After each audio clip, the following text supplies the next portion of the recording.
الرحمن الرحیم۔ میں بیٹھا ہوا، جب انہوں نے مجھے کال کیا ہے تو میں نے کہا یہ تو کام بڑی جلدی ختم ہو گیا ہے۔ تو میں دل کی گہرائیوں سے chairman dry port trust, senior vice chairman اور اپنے تمام ٹرسٹیز کا شکر گزار ہوں جنہوں نے آج میرے دوستوں کے اعزاز میں اتنی شاندار محفل سجائی۔ آپ سب دوستوں کا شکر گزار ہوں کہ آپ نے اپنی گوناگوں مصروفیات سے وقت نکالا۔ دراصل افطاری ہر آدمی کا دل چاہتا ہے کہ افطاری گھر پہ کی جائے، اور یہاں آ جانا جو ہے یہ چھوٹی بات نہیں۔ آپ کا یہاں آنا یقیناً میرے لیے، میرے دوستوں کے لیے باعث عزت ہے، میں اس کے لیے شکر گزار ہوں۔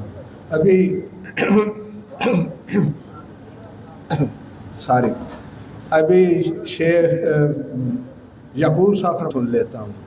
یہ فیصلہ کرنا تو دوستوں کا کام ہے، میں تنقید کو ہندہ پیشانی سے سنتا ہوں یا نہیں سنتا، لیکن ایک بات ہے پورے یقین کے ساتھ کہہ سکتا ہوں کہ کاش ہمارے ملک کے سیاستدان اپنے اندر یہ چیز پیدا کر لیں،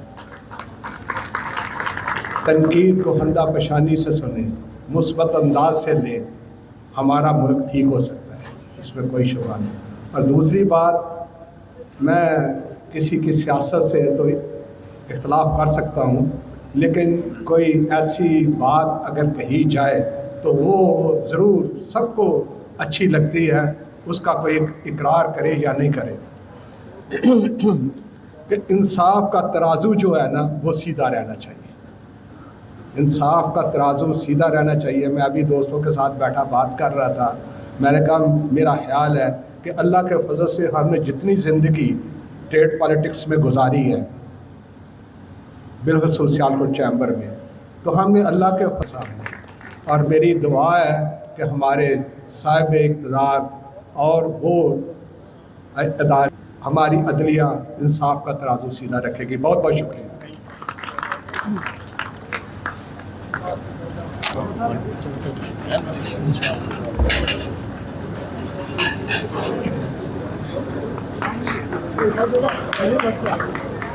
سید علی حسین صاحب، حاضرین محترم، السلام علیکم۔ آج کا دن شہر سیالکوٹ کی تاریخ میں سنگ میل کی حیثیت سے یاد رہے گا کہ ہمارے پیارے شہر کی 3 معزز شخصیات کو ایک ہی وقت میں خدمات، برآمدات کی ترقی، ترجیحات اور معیار کی حفاظت کے سلسلے میں اسلامی جمہوریہ پاکستان کی صف اول کے تمغات سے نوازا گیا ہے۔ سیالکوٹ شہر کی تاریخ ان عبارات سے بھری ہوئی ہے کہ یہاں کی مٹی زرخیز، نم و کے لیے جان دی ہیں وہ انہی کا ورثہ ہے۔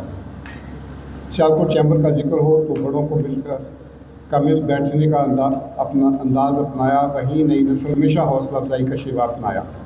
سیالکوٹ چیمبر میں نظم و نسق کا خصوصاً اہتمام کیا، بے قاعدگی اور سفارشات کو قریب نہ آنے دیا۔ یہی وجہ ہے کہ آج الحمدللہ سیالکوٹ چیمبر کا خصوصاً اہتمام پاکستان کے دوسرے شہروں میں کیا جاتا ہے۔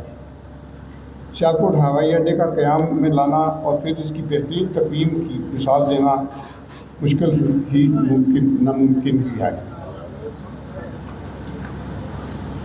میرے نزدیک ایئرپورٹ کا قیام ایک سلیمانی ہیکل سے کم نہیں، ایسے لگتا ہے کہ یہ منصوبہ انسانوں نے ہی بلکہ جنات نے مکمل کیا ہے۔ آج ڈرائی پورٹ پاکستان کی برآمدات میں نمایاں کردار ادا کر رہی ہے۔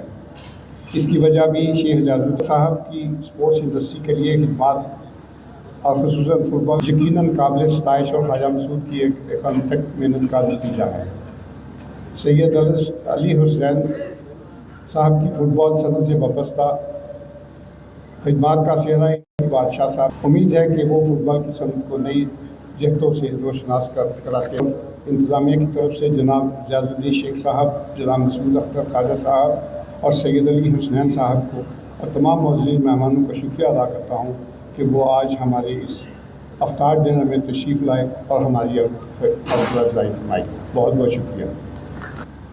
یہ اتنی خوبصورت محفل سجی ہے، میں بہت خوش ہوں، اور شہر اقبال کے لیے سب سے بڑی اعزاز ہے کہ ہمارے بہت سے 3 بھائیوں کو جو اعزاز ملے ہیں، اور میں سمجھتا ہوں کہ یہ ہمیں ملنے چاہیے، ہم حقدار تھے اس کے، جو کچھ ہم کر رہے ہیں سیالکوٹ کے لیے۔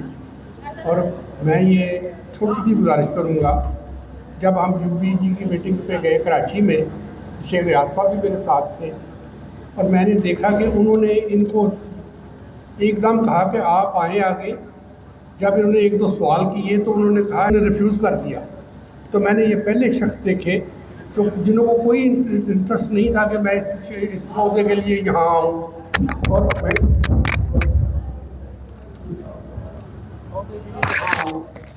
لیکن دوسری بات میں نے جو دیکھی ہے، وہ جذبہ ان میں نے دیکھا ہے کہ ان کے اوپر تنقید کریں، کسی قسم کی تنقید کریں جو میں نے اپنی آنکھوں، یہ نہیں کرتے کہ اس کو افینڈ کریں یا اس کے اوپر اگینسٹ جائیں۔ اور میں یہ سمجھتا ہوں یہ جذبہ اگر ہم سب میں آ جائے تو ہم سیالکوٹ اور زیادہ ترقی کرے گا، کہ سیالکوٹ کے اسکول جو ہیں ان میں ہر کرج ہے، ہر کوالٹی ہے، اور سیالکوٹ کو یہ کریڈٹ جاتا ہے کہ جو سیالکوٹ ترقی و خوشحالی میں کامیاب رہے۔ Thank you G.